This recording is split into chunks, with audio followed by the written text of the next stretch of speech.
going, everyone? The one MFP here. I hope you're all having a great day today. The last time I reacted to Panic at the Disco was when I reacted to their first album, A Fever You Can't Sweat Out. That was a very strong album in my opinion, a very theatrical experience. They really established themselves as a band that is able to tell a story with a song and fit that into a larger narrative that is told across an entire album. And in addition to that, their sound really contributed to that theatrical experience, that cinematic feel of the album. To complement that sound, they fit some lyrics in there addressing the crowd or addressing the cameraman or talking from the narrator's perspective. So overall, I was impressed with how they were able to incorporate all these elements into this album and still have it maintain this structure throughout the album without steering away from meaning. You know, the songs really did feel meaningful. So I can definitely say that A Fever You Can't Sweat Out was a very enjoyable listening experience for me. And at the end of the reaction, I did ask you guys to let me know if you enjoyed the reaction and if you would like to see me react to some more Panic at the Disco. The majority of you let me know that you would like to see me react to Pretty Odd, their second album. So that's exactly what I'm going to be reacting to here today. Now, if you're new to this channel, welcome to MFP Reacts. I post reaction videos on this channel. Sometimes it's to a song, sometimes it's to a music video, sometimes it's to an entire album, sometimes it has nothing to do with music. In all cases, I really try and engage with what I'm reacting to. I try to explain why I see it or hear it that way. So overall, I try to provide some analysis for whatever it is I'm reacting to, and that's what you're gonna get here on this channel. So if you enjoy that type of content and you like this video, please take the time to check out some of my other reactions. And if you enjoy those, please subscribe. I always appreciate the support. Now let's get into this reaction. First song off of Pretty Odd by Panic at the Disco, We're So Starving.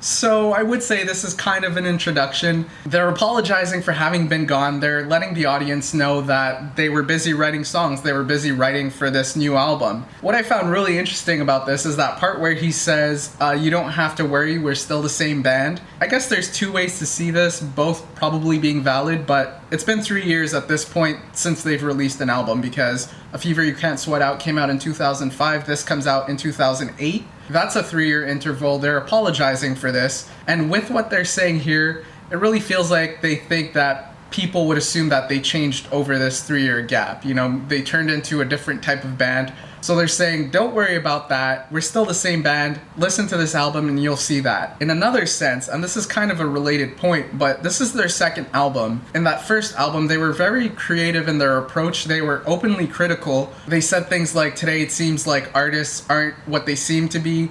They said things like they're going to shake it up. They even proactively stated what they assumed the reception to their album would be. But the point is, they really came out swinging. They came out saying what they wanted to say. They said it in the way they wanted to say it. They didn't hold back, and I think that's really what made that album what it is. Now, the thing about that, I'm guessing that this album got them a lot of success and a lot of recognition. There's this concept or idea, I guess if you want to call it, that there's this second album syndrome, where if a band gets a lot of success in that first album, there's a lot of pressure going into the second album, and the second album doesn't live up to expectations. Similarly to how I felt the band was addressing critics and how their music would be seen, here it seems like they're proactively targeting that notion. And another way you could look at it, and this relates to the title of this song, We're So Starving, when you get ready to release that first album, you're hungry. You're hungry to say what you have to say. You're hungry to express yourself. There's just a lot of passion behind your words. And if that first album gets success, you could kind of steer away from that passion and just be focused on success as opposed to expressing yourself. So for them to say we're still the same band, I think he's saying that we're still hungry. We're not letting success get to our heads. We're still focused on saying what we have to say. We're still passionate about expressing ourselves. We're still hungry. And moreover, I feel like that's the mentality they approached the first album with. So for them to say this here in this introduction to the second album, I think they're already backing up that claim that they're still the same band. But let's get into the rest of the album to see if that holds true.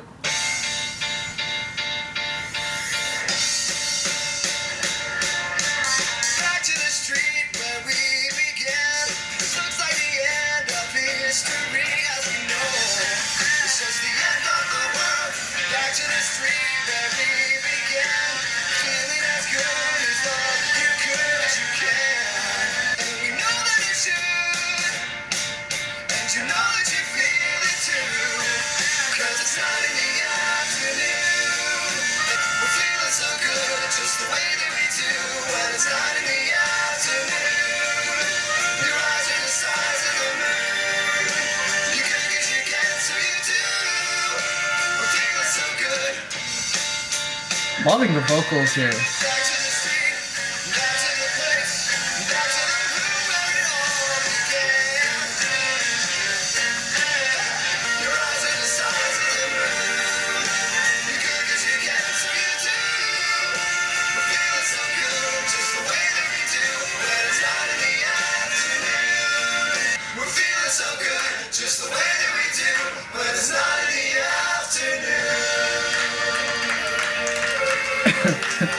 We have an audience again. This outro has a cinematic feel to it, similar to the last album. And I would say that intro also kind of felt cinematic at times, especially with the violin. Same here. So here we have our first piece of evidence of something that is pretty odd. 9 in the afternoon. There's no such thing, right? Like, the afternoon is technically from 12 to 6 or something like that. But here with this song, Panic at the Disco uses 9 in the afternoon to describe something that is outside of the box. In the pre-chorus, they say, into a place where thoughts can bloom, into a room where it's 9 in the afternoon. So I think what we're getting at here is that the concept of the afternoon is technically a construct because there's no exact definition of what the afternoon is. For me personally, it's like 12 to 5, but technically to a lot of people it'll be 12 to 6. Point being, there's no actual definition of what the afternoon is in terms of what time to what time. It's just a thought. And what I'm getting out of what is being said here in this song is that those types of thoughts tend to hold you down in terms of creativity and in terms of other thoughts you could have. The very first line in the song is back to the street where we began. The first 2 lines off of verse 2 were back to the street, down to our feet, losing the feeling of feeling unique. The point is, if you start adhering to all these thoughts, if you start accepting all of them despite them having no clear definition, you start adhering to other people's views on things. If you're constantly looking outwards for meaning, explanations, definitions, you start losing what things mean to you. So back to the street where we began, I feel like the band is telling us we're going back to a place where we're letting go of all that we know. We're going to a place where it can be 9 in the afternoon. We're going to a place where we're letting go and we're just going to allow ourselves to feel and to explore. And that's what I made of 9 in the afternoon. We start off with a song that has a pretty odd title, no pun intended, or all pun intended, truthfully. Maybe this title here, pretty odd, maybe it fits that duality of pretty and odd where, you know, it starts off as an odd statement, 9 in the afternoon, but the more you listen to it, the more you try and understand it, the more you allow yourself to understand it, the more you realize that it's quite pretty. It can be nice to take that step back from realism to get perspective and to understand things in different ways. The construct of the afternoon isn't going to cease to exist just because we stop adhering to it for the rest of this album, but it will allow our minds to go in a different place. It'll allow us to hear things in a different way. And so far, that's what's pretty about Pretty Odd to me. Now let's get into the second song, She's a Handsome Woman. I think with handsome we have more of a stereotype. Correct me if I'm wrong because I'm not super familiar with the word, I just know how it's used. And in general, you don't say a handsome woman, you say a pretty woman or a beautiful woman. Handsome is more generally used with man. But here we're breaking away from those concepts. We're breaking away from the general uses and these more informal rules. The place where we're expected to be at right now when we're listening to this album is a place where the word handsome could be applied to anyone or anything. But let's get right into it. She's a handsome woman.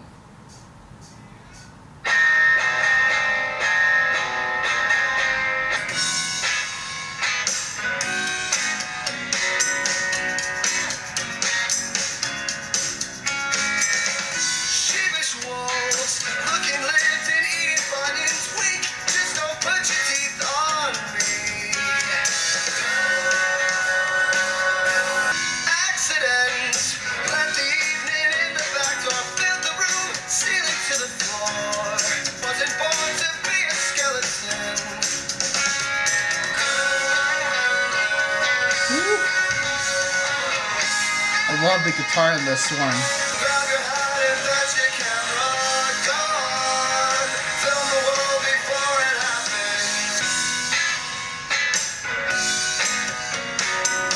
I love this staccato.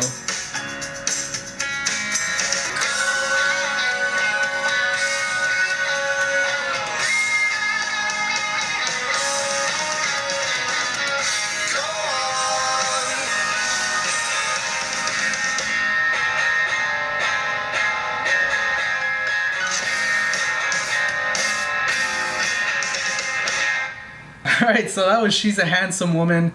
This is one of those songs where I was really taken away by the instrumentation. I really liked the guitar work particularly. I just really liked how the guitarist went for those staccato strums and followed it up with this beautiful lick, and there was just the right amount of distortion to it too. So that guitar work really stole the show for me. Now with that said, there's a lot to be said about what's being said in this song. We've got a couple of verses that can be a little bit confusing before the chorus even comes in to give you some context. When I was listening to this, the only thing I got out of the first verse was him talking about sheepish wolves and him asking them not to put their teeth in him. So naturally, this just made me think of wolves dressed in sheep clothing, people who are acting out of character for appearances, but, you know, their true character eventually comes out. The singer here is saying, yeah, I've identified you. I know you're a wolf, so whatever, just don't bite me. And then we have the second verse where he says, accidents let the evening in the back door, filled the room, ceiling to the floor, beat backbones grazed the poem and made it strange. I wasn't born to be a skeleton. So this to me meant things happened and they filled you with worry. The reason I thought that is filled the room, ceiling to floor. I associated the room to your mind, and accidents, so things you didn't expect to happen happened, and they filled your room, so they filled your mind with possibilities of things that could go wrong. And then with the next lines being beat backbones grazed the poem and made it strange, there was a way you envisioned things going, and that made you stronger. It made you more confident. But with these accidents occurring and making you realize things could go not according to plan, you became less confident, and it turns your fairy tale into something very different. And that brought me back to what was said earlier in the song. Send for all your absent lovers things. The first thing I was thinking was, okay, if you're sending for some things, it's generally because you're not on speaking terms with whoever you're not comfortable seeing when you go get your things. But here what was confusing about it is your absent lovers things. The only thing that kind of made sense to me was they're trying to steal stuff. So maybe the lover is absent and the person whose lover is absent is trying to get revenge, so they're trying to steal stuff. And maybe that relates to the sheepish wolves line.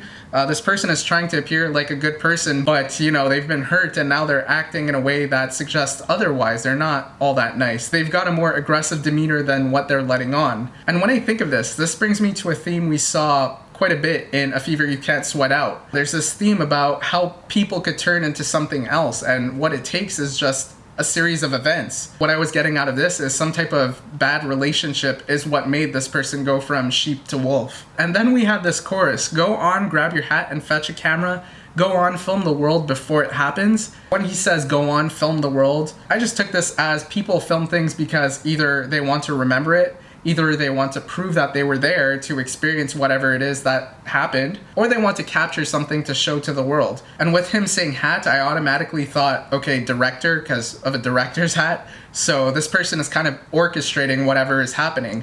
And that makes a lot of sense because you film, you're choosing what is in frame. So in essence, you're choosing what's out of frame and what will be ignored. And that just brought me back to the sheepish wolves line. This person who's been hurt, you know, this person with an absent lover, maybe the way they make themselves appear like a sheep is by justifying their actions. You know, so if they're gonna do something bad, there's a reason they're doing this bad thing, and they're justifying the reason they're doing it. Whatever's being shown on camera is through the lens of the director. It's through the director's vision. It's up to the viewers to decide what's going on outside of that frame and how it alters what you see on screen. Is it meaningful? Is it a significant omission? Is it intentionally omitted?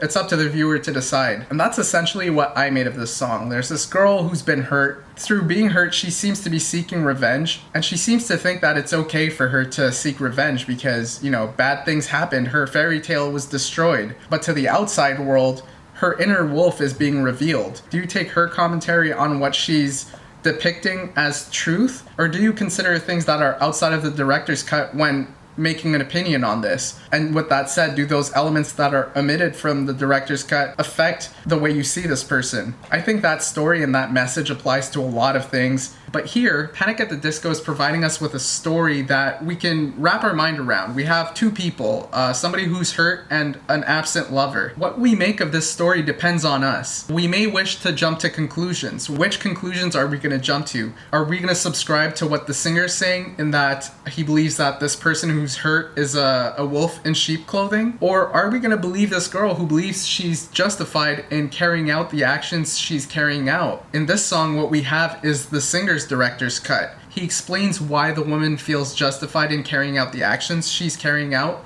You know, she's heartbroken. Her fairy tale has been destroyed. So that's like a scene about her life.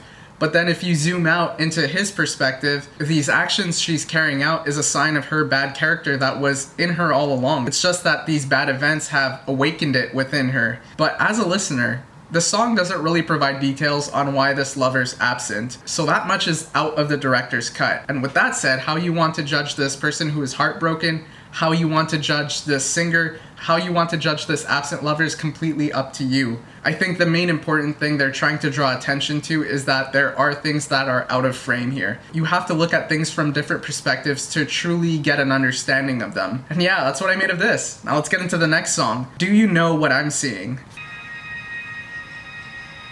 This sounds like an old horror flick. Clouds are marching along, singing a song, just like they do. If the clouds were singing a song, I'd sing along, wouldn't you too? I know it's sad that it never gave a damn about the weather, and it never gave a damn about me. I know it's mad, but if the world were ending, would you kiss me or just leave me? Just leave me.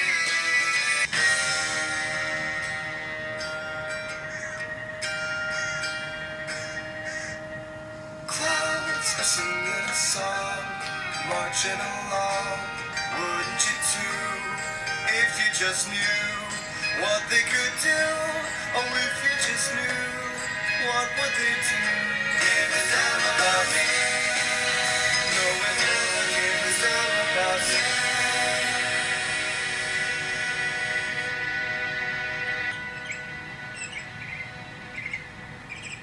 Alright, so there we have it. Do you know what I'm seeing? He says things like clouds are marching along, they're singing a song, and if they were indeed singing a song, he would sing along, wouldn't you too? Now what's interesting about that to me is that there's a contradiction there. He's saying that the clouds are marching along and singing a song, but if they were singing a song, he would sing along, so that implies that they're not singing a song. I feel like the rest of the song is what really gave meaning to these lines for me. In the chorus he says, I know it's sad that I never gave a damn about the weather, and it never gave a damn about me. When I put all of this together, the meaning this song held for me is that the singer is seeing where he fits into the world.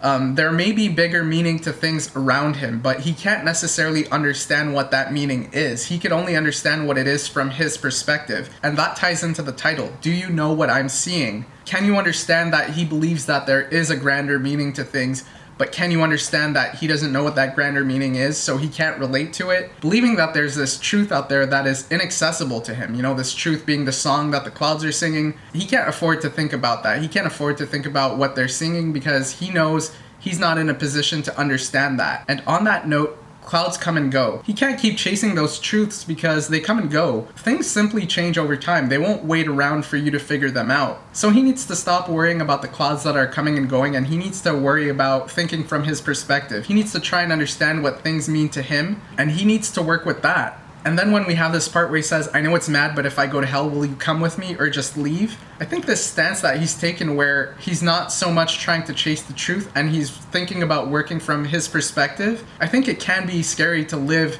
with that stance. I think a lot of people believe in absolute truths. So when you start steering away from that notion and you start focusing on what things mean to you, you might worry about being led astray and maybe thinking things that are in opposition to what other people are thinking. And in that sense, you may be worrying that you're doing something wrong. Here, I think he's saying, even in that instance where you think he's in the wrong, will you stick by him? And that's basically what I made of this song. It's about understanding that you have a perspective and somebody else has a differing perspective. It doesn't necessarily mean that one person's right and another person's wrong. We have different reasons for believing different things. Here, his reason for not giving a damn about the weather is because he feels it never gave a damn about him. So he doesn't feel like he has reason to care about the weather. Someone else may derive completely different meaning from weather. It doesn't make one of them more right or wrong. But here in this song, he's asking whether or not you can understand where he's coming from. Do you know what he's seeing? Now let's get into the fifth track off of Pretty Odd. That Green Gentleman, Things Have Changed.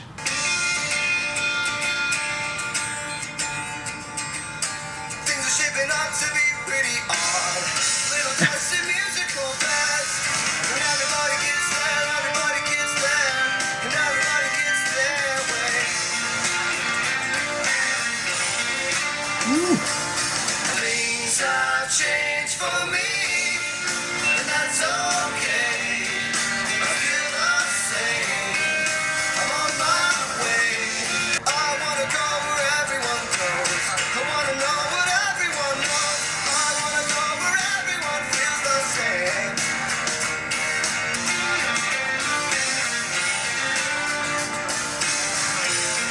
love the guitar work in this song too. Things have changed for me, but that's okay.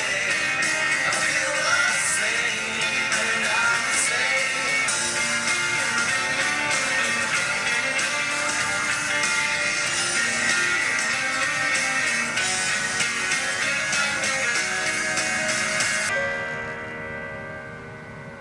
I think the guitar work was the highlight of this song for me. I really dig everything about it. The lead guitar's tone, the melodies the guitarist was going for. It just complemented the song really well, and it made the track that much more solid. But what I liked about the subject matter here is that it seemed to follow up Do You Know What I'm Seeing very well. The way I took the last song is that we have different perspectives, and he's in this relationship where he's wondering whether or not his perspective will be understood.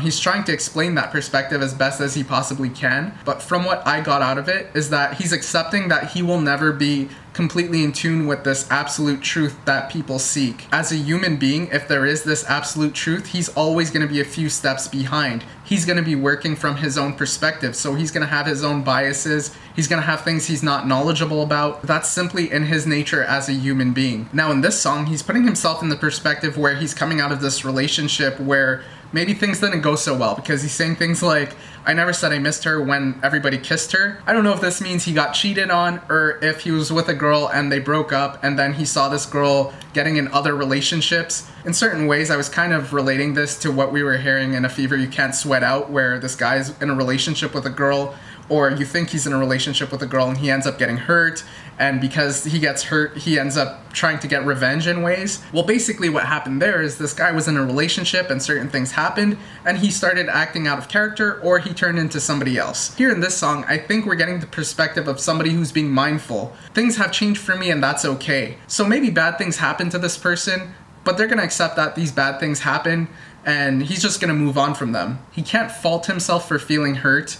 Can't fault himself for wanting to say things that are out of character for him. You know, he says, so it seems I'm someone I've never met. This implies that he's turning into something that's different from what he initially believed himself to be. But the thing about this, again, is that he's being mindful about this change, so he can maybe control what direction and what path he chooses to take from here on out. And with that said, he may not choose the path where he's seeking revenge. He may choose a path where he'll feel like he's a better person coming out of this situation. One more thing I want to touch on before getting on to this next song is perspective again. I feel like perspective is a strong theme in this album.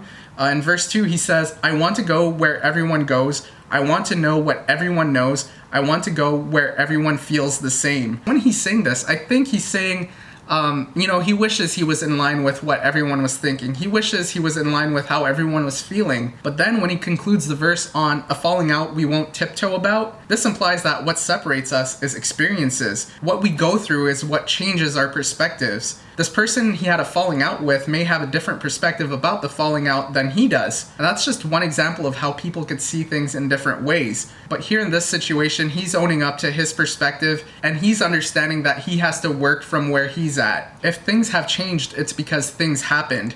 And he can't go back in time and pretend like things didn't happen. And on the flip side, he can't allow himself to be so affected by these things to the point where he's gonna completely change into something else. Him being mindful is him having a certain level of control of where he's going here. If he's expecting to grow from this situation, he's gonna have to accept that things have changed. Different people are gonna have different perspectives on those things, and that's okay. That's what I made of this song. The next song is I Have Friends in Holy Spaces. I'm just taking in the scenery.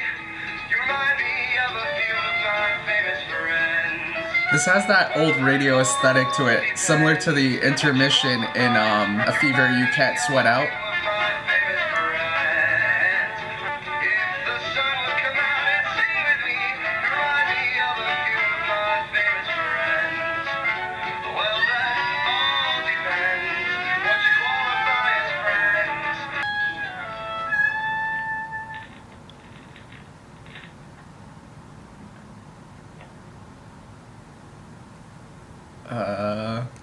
There's still like 20 seconds on this left.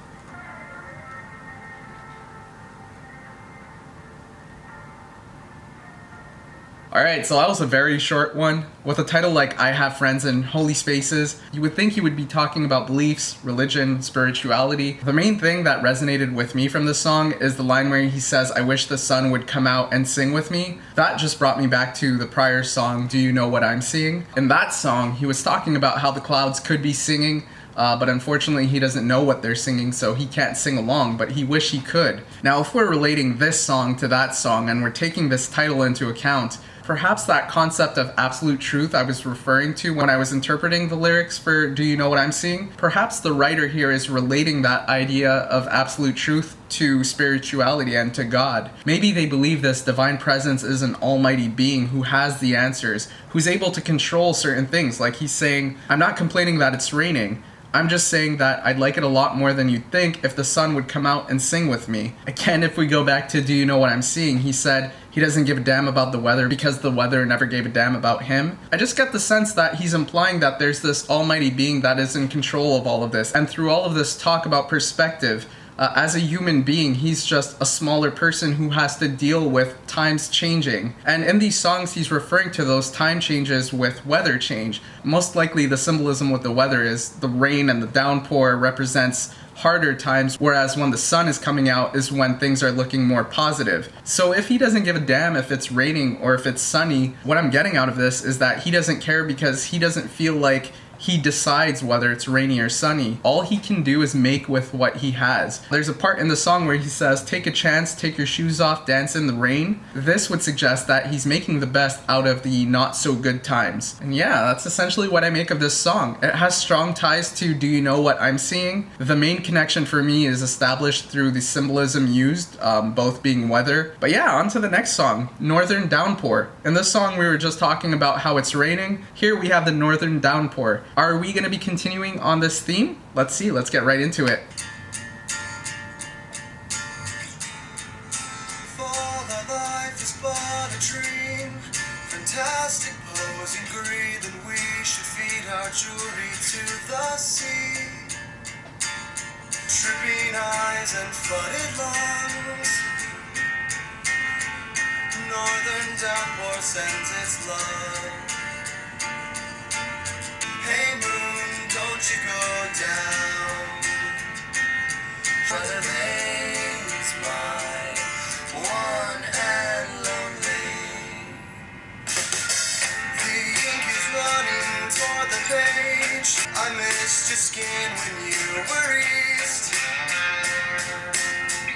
You clicked your heels and wished for me. Hey moon, please forget to fall down. Hey moon, don't you go down. Sugar cane in the easy morning.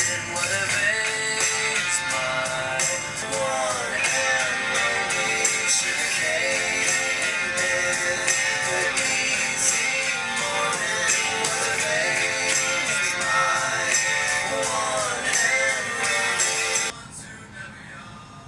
Northern Downpour. Interesting song structure here. We start off in what seems to be an acoustic song, then like a third of the way through they change it up on us and it turns into something fairly different in terms of instrumentation. And on that note, the guitar work here once more, very lovely. The guitarist once more goes for those two staccato downstrokes and leads that into that sweet, tasty lick. It's so simple, yet oh so effective. And I think that's what makes it a really memorable part about this song. It just feels so natural. It doesn't feel like it's taking too much space in the song, but it's really shining through. So to conclude that point, I really like the guitar work on this album thus far. And this song gives a really good example as to why. Now, when it comes to the lyrics, it quickly becomes apparent that this is going to be a very poetic song. I mean, the first lines in the first verse are, if our life is but a dream, fantastic posing greed, then we should feed our jewelry to the sea. And it doesn't stop there at all. It continues going for sure. So with that said, I think there's a lot of ways to relate to these lines. There's a lot of ways to use these symbols to see different things. The main important line for me in the first verse was the last line,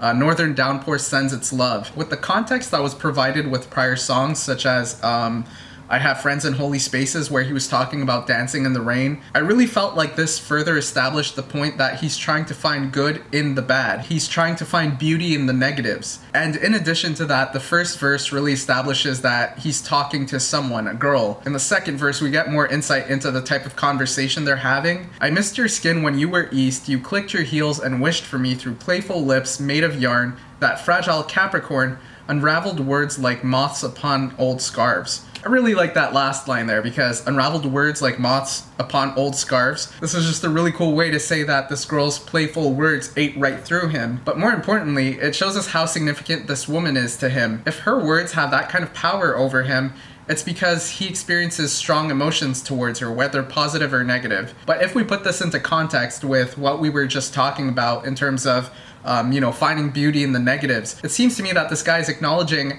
how much this woman means to him if she holds that kind of power over him. And moreover, he's willing to stick with her through thick and thin because he's finding appreciation for this woman whether she's far or near. And that's pretty much what I made of this song. One of the major themes in this album is how things change and how times change. And sometimes we have little power over that. Here with Northern Downpour, they're fitting a love story into it. And similarly to how times change, relationships will have their ups and downs. In the scenario presented to us in this song, the down here is distance, but his appreciation for this woman hasn't gone down just because she's far away. If anything, it just strengthens certain emotions, and I think there's a certain beauty to be found in that. But now it's time to get into track number 8, When the Day Met the Night.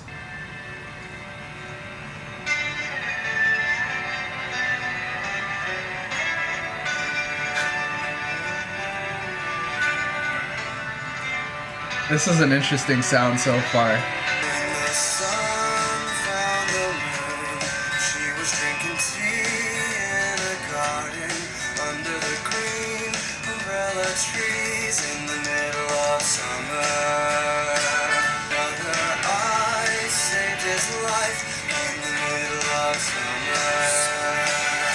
In the middle of summer, all was golden in the sky. Was golden when the day met the night. Summer. So he said, would it be alright if we just sat and talked for a little while? If in exchange for your time, I give you this smile. Then he fell in love, and he didn't know how, but he couldn't get out, just hanging around. Then he fell in love. I love this upbeat chorus.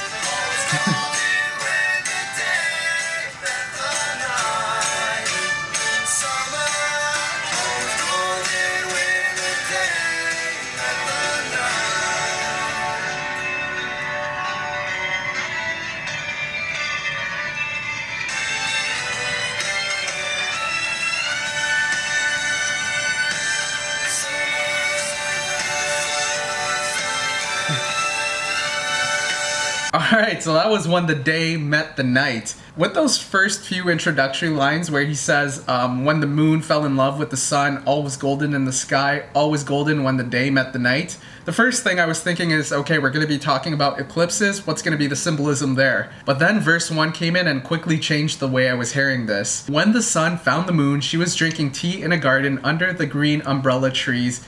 In the middle of the summer, when the moon found the sun, he looked like he was barely hanging on, but her eyes saved his life in the middle of the summer. So when I hear a verse like this, I try to identify what the symbols are and how they relate to each other. In this verse, the main symbols were the sun, the moon, and summer. Now, how do we relate these symbols to each other? When you think of the summer, you think of sunshine and you think of heat. So I think the main takeaway there is that the sun is at its strongest in the summer, to the point where people think of the sun as a symbol for summer. And then we have to think, how does the moon relate to this? Where does it fit in? Well, here with the title and the introduction, we were talking about day and night. The sun is down at nighttime, yet we still have light in the darkness. The reason we have light at night is because the moon is reflecting light from the sun. I think that's where these other lines that are describing what the sun and the moon are doing, I think that's when they come into play here. The moon was drinking tea in a garden under the green umbrella trees. This just means to me that the moon was laid back, relaxing. So then when we have these lines describing what the sun was doing when the moon found it, the sun looked like he was barely hanging on, but her eyes saved his life. The sun knew he needed to provide light to the world. But he was starting to go down. He was starting to get tired. That's when the moon stepped in from its state of relaxation to provide light to the world. It reflected light it received from the sun. But the overall significance for me here is that even in your strongest moments, you're going to need help. Even in your best state, there's going to be ups and downs. Here we're provided with a kind of romantic story to explain how the moon can help the sun in its best of times. And overall, to me, this just depicts the importance of relationships. There's going to be bad in the good times just as there is good in the bad times. Relationships can help keep things positive. And that's what I made of this song. The next song on the album goes by the name of Pas de Cheval. That could either mean no horses or horse steps. Let's get into the song and see which one it is.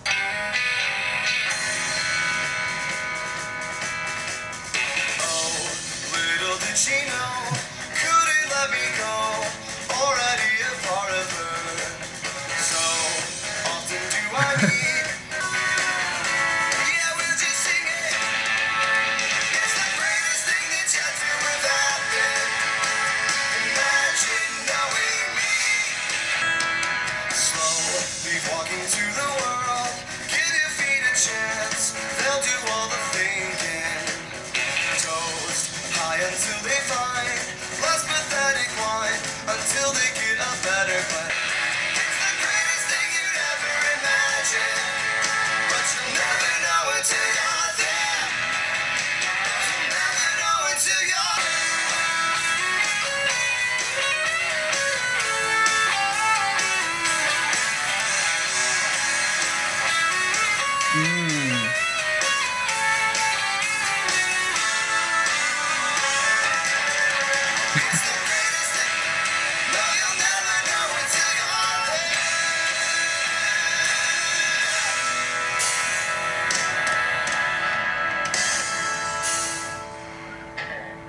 This one had me laughing pretty early because I was expecting to make the association of, what the lyrics mean to what the title means. But then the beat came in and it mimicked the sound of a horse running. It was doing the whole do.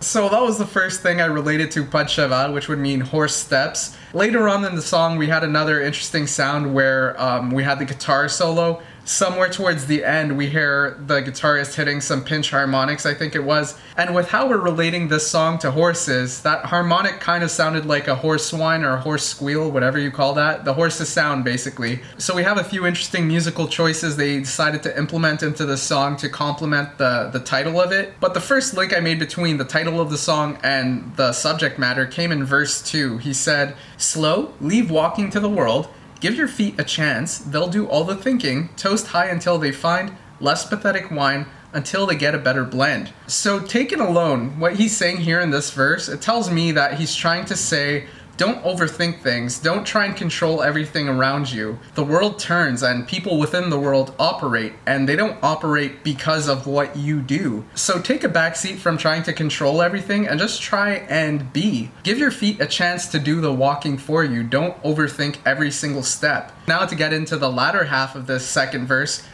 toast high until they find less pathetic wine, until they get a better blend. What I just said, it had me thinking that this less pathetic wine line, it could be a double entendre where, he's talking about the beverage, wine, but I think he's also referring to a horse's whine. And with him talking about letting the feet do the walking, it makes me think that he's separating emotion from action here, and that's the idea. Instead of allowing worry or other negative emotions to dictate how you're going to operate, try and keep some of that emotion away from how you operate and allow other parts to operate for you. Do that until you have a better understanding or a better grasp on your emotions. And once you're more comfortable with your emotions, then you could act more with emotion, and then the horse's whine will be more of a confident and majestic one. I think I heard the song in this manner due to that Green Gentleman. There we have this message of acceptance.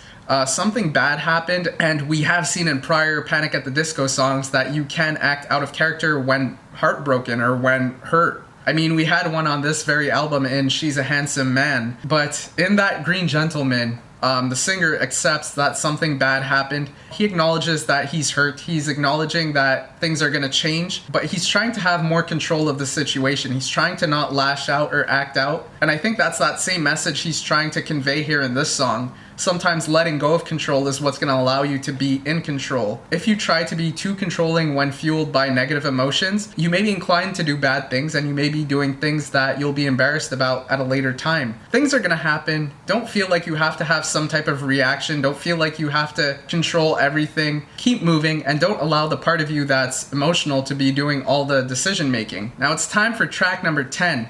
The piano knows something I don't know.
This song, very beautiful intro and outro to it. And it had me thinking, these guys have a very strong understanding of sound and how to use sound to communicate emotion. With the vocal melody of the intro and how it blends into the instrumentals, it just felt like some guy floating away.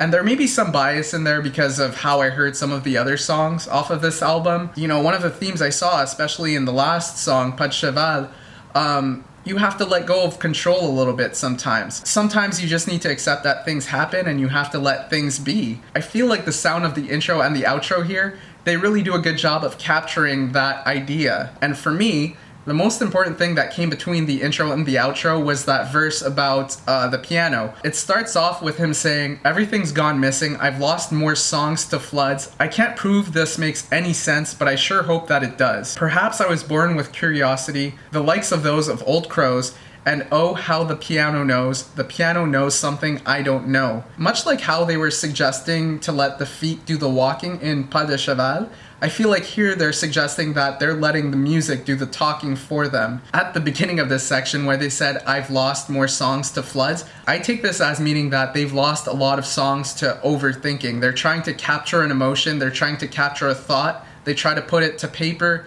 but they're not able to do it. But this song here was all about letting go. They can't prove that what they're writing here makes sense. The idea is to convey an emotion. It's like they're allowing themselves to create this music through an emotion without letting the emotion force them to be insecure about what they're writing. They're just gonna allow the emotion to be the emotion. And that's what I make of "The piano knows something I don't know." The music is able to capture and communicate a feeling or emotion he does not know how to talk about yet. He doesn't know how to put into words yet. Now let's get into track number 11, Behind the Sea.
So, That was Behind the Sea, and we have a different person taking care of vocals here. I'm not certain if there was any particular reason for this, but with the song starting on A Daydream Spills from My Corked Head, the different vocals definitely made it feel like this was more of a dream sequence. I'm not sure if that was intended, but that's just how I felt. It just had this really interesting aesthetic to it, and it fit what I was talking about earlier about this feeling of like the person is just floating away. This one here just felt like a daydream altogether. Now when it comes to the subject matter, verse 1 really gives us an interesting perspective in that this person is sleeping on the waves, so you know, they're on the sea and they're just letting themselves float by, kind of like what was implied earlier in this album. Here, they're using the sea as a symbol for life, and for this person to fall asleep at sea, it means that they're in a certain relaxed state. But falling into this state, they started thinking about things. That's when this chorus comes in for me. The men all played along to marching drums, and boy did they have fun behind the sea. They sang, so our matching legs are matched clocks, and we're all too small to talk to God. Yes, we're all too smart to talk to God. So before getting into those last two lines, you know, the beginning of the chorus here, we're talking about somewhere behind the sea, so somewhere that's beyond life. This just had me thinking that he's talking about the afterlife and how he imagines it to be this great place. But imagine is the key word here. It brings us back to, do you know what I'm seeing? He doesn't know for sure if they're singing or what they're singing. He could only imagine. And that brings us into the last two lines of the chorus. We're all too small to talk to God. Yes, we're all too smart to talk to God. As a human, all he could do is operate within the sea. He can't go beyond that. But what's interesting here is we have contrasting lines. He's saying we're all too small to talk to God and we're all too smart to talk to God. For whatever reason you believe that you don't have access to anything beyond the sea, you're in the same boat as anyone else. You still believe yourself to be on the sea of life, and that's the playing field within which you need to operate. And some other lines that held significance for me later on in the song were, don't you know that those watermelon smiles just can't ripen underwater? Building off this idea that we're on the same playing field, you know, the sea of life. Ultimately, no matter what your beliefs are, whether you believe you're too small to talk to God or you're too smart to talk to God, you need to keep yourself above water. Allowing yourself to sink basically represents struggling. So essentially what I got out of this is no matter what your beliefs are, the goal is to stay above water. And I think this ties in well to other things that have been said in the album. They talk about not allowing negative emotions to control you. They talk about finding ways to keep moving forward. I feel like this is on that same wavelength of no matter what your perspective is, no matter what your stance is, you need to stay above water. You need to keep going. That's what we have in common. And to bring this back to things I said earlier here, we talked about how at the beginning of the song, he's in this relaxed state. That's why he's able to fall asleep at sea. What he's imagining when relaxed has to do with music. And I think that's really important because it's showing us what's important to him. In the song that came just before this, we were talking about how they allow the music to speak for them when they don't have the words to communicate what they're thinking or what they're feeling. Here, what's keeping him relaxed are thoughts about music as well. So I think one of the messages they're trying to communicate here is find the thing that keeps you afloat and cherish it. We may have different perspectives for different reasons, but we're on the same playing field here of this sea of life. We all need to find the things that help us stay above water. And what's being communicated here is that thing for them is music. And yeah, that's what I made of Behind the Sea. Next song on the album is Folkin Around.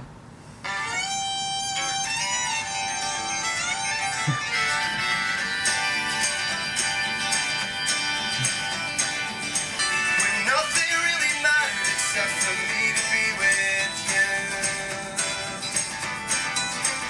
But in time we all forgot and we all grew. Then I'm putting out the lantern, find your own way back home. I've forgotten how to sing before I've sung this song. And I'll even have the courtesy of admitting I was wrong. As the final word before I'm dead and gone. Then I'm putting out the lantern, find your own way back home.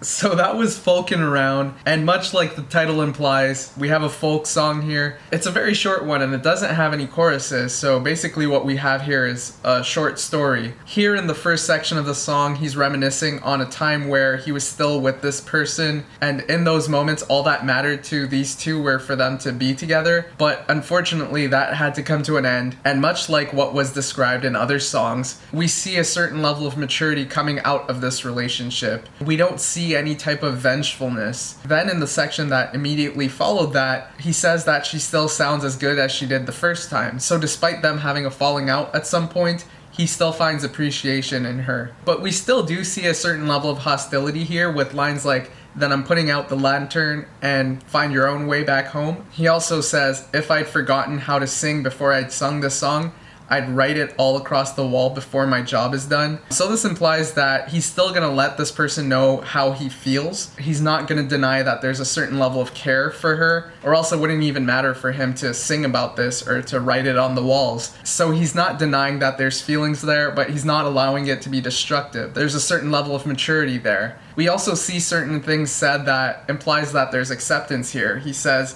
"I'll even have the courtesy of admitting that I was wrong." He says, "I've never been more scared to be alone." Instead of repressing these kinds of emotions and acting out, he's being vulnerable and discussing them. And this overall just fits so well with everything we've heard so far in this album about acceptance, about control, and not trying to, over control things. And that's what I made of this song. Now on to the next one. She Had the World. She held the world upon a string, but she didn't ever hold me.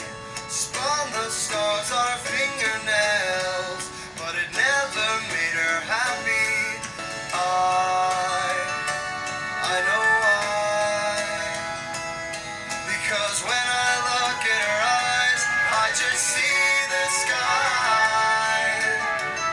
I don't love you, I'm just passing the time. You could love me if I knew how to lie. Throwing all light out to see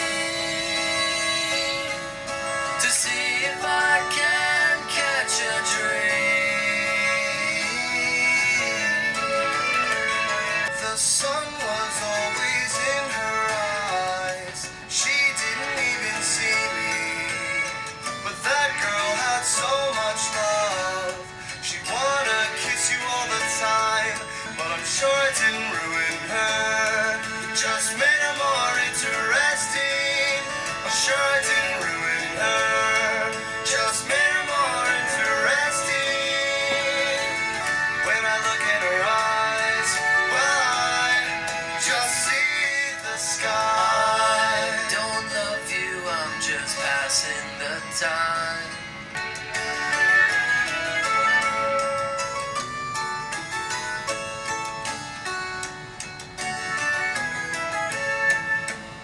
This one here felt a little bit reminiscent of A Fever You Can't Sweat Out. The sound definitely has that cinematic feel. And this one here actually kind of made me think of a fairy tale type of sound, which is interesting because the message of the song kind of contrasts that. We have the story of a relationship. There's a guy and a girl. The girl kind of felt like she had the whole world in the palm of her hands, but she could never get this guy. And the way the information is presented to us here in this song, especially in the chorus where he says, "I don't love you, I'm just passing the time. You could love me if I knew how to lie. But who could love me? I am out of my mind. Throwing a line out to the sea to see if I can catch a dream." This guy just doesn't seem to be in relationship mode at all. He's out there trying to chase his dreams. And with how much he's chasing these dreams, his mind is just never in these relationships. The relationships are just something he's doing for fun. So all those quality moments like holding the person, looking into the person's eyes, those can never be had because the guy is just never that into it. And then towards the end of the song, we're seeing a little bit of denial. "I'm sure I didn't ruin her, just made her more interesting." He was just having fun in this relationship, but this girl was really into him. Despite her feeling like she had the whole world in her hands, she could never be happy because she could never have this guy. And as much as she tried, she could never be a priority for this guy. So being with him was kind of false hope. And him staying with her as long as he did probably made her a little bit insecure over time. So here we have one of those themes again, perspective. We have two people in the same relationship in it for different reasons. Unfortunately, that causes one person to be hurt The other person was just never really that into it. So the way they see the relationship even after it's over is just very different. And moreover, how they come out of it is also very different. How it affected them, very different. All these variables make all the difference. And yeah, that's what I made of She Had the World. Now on to the next song, From a Mountain in the Middle of the Cabins.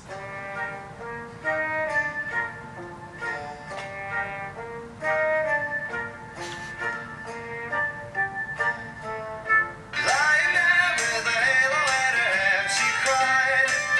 There are feathers everywhere, but it's fine. She knows this isn't how we paid the bills before. Drug farm entrepreneur. Go spin circles for me. Oh, such torturous things. Always cheering up the only ones I ever meet. If you go and then go, go, go, go. Spark your heels up against the picket fence I built. All your wishes they will sink like stones. Slowly down a lonely well. Oh, such torturous things. Always cheering up the only ones I ever need. If you go and then go, go, go, go.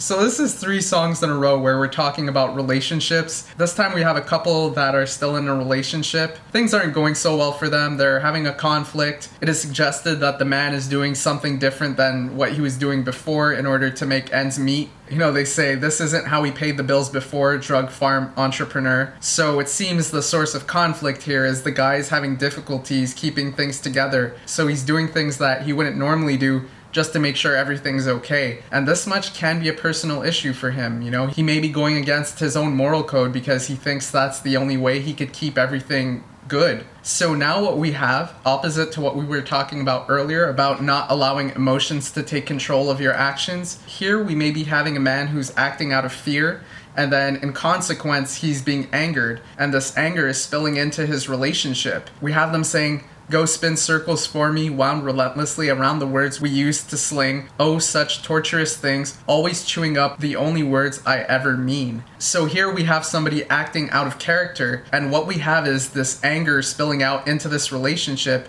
and all the things that they do actually feel, it's being chewed up, it's being held back. All that becomes visible on the outside is the anger and the pain. And then we have this chorus, if you're going, then go. Go, go, go. So it's not so much that they want to separate or anything like that. It's that they feel helpless. They feel like they're losing everything, right? They're losing control of their work situation. They're doing things they wouldn't normally do in that regard. The frustration with that is having an effect on the relationship at home. In turn, he feels like he's losing that. So all in all, they don't want anyone to leave here, but they feel so helpless in controlling their situation that they just don't know what to do. Here we're presented with a scenario that shows us the consequences of trying to over-control things once again. Something is going bad, so someone overcompensates. Despite overcompensating, they're not gaining any more control. And the more this goes on, the bigger a hole they dig for themselves. That's what I made of this song. Now on to the last song on Pretty Odd, Mad as Rabbits.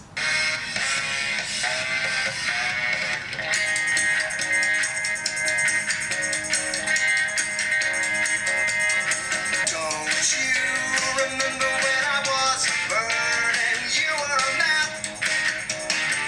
Now he tracks down miles in America, briefcase in hand.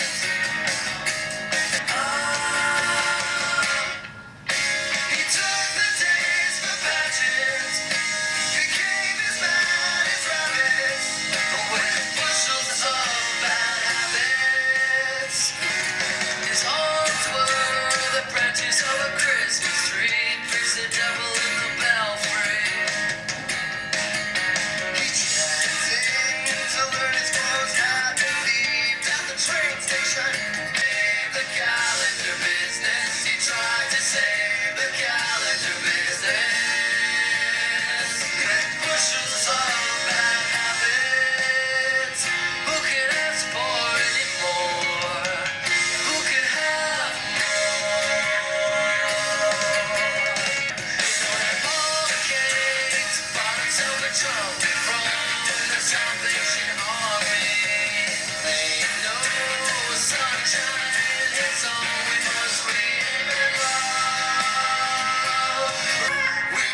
So that was the last song off of Pretty Odd, Mad as Rabbits. There's a lot going on in this song in terms of scenarios and anecdotes. Overall, what seems to tie all of them together is the misfortune. It's hard to tell if all these situations involve the same person, but basically with verse 1 we have a person who was accustomed to traveling, and there was a certain freedom that came with those travels. We have them saying, "Don't you remember when I was a bird and you were a map?" This basically just tells me he was free to go wherever he wanted to. But now this is in contrast to the present day where he drags down miles in America, briefcase in hand. So it seems this person isn't free to travel as much anymore. Anytime they try, as suggested by the word drags, it doesn't go so well, it's more of a difficult process. Then in verse 2, we have them saying his arms were the branches of a Christmas tree.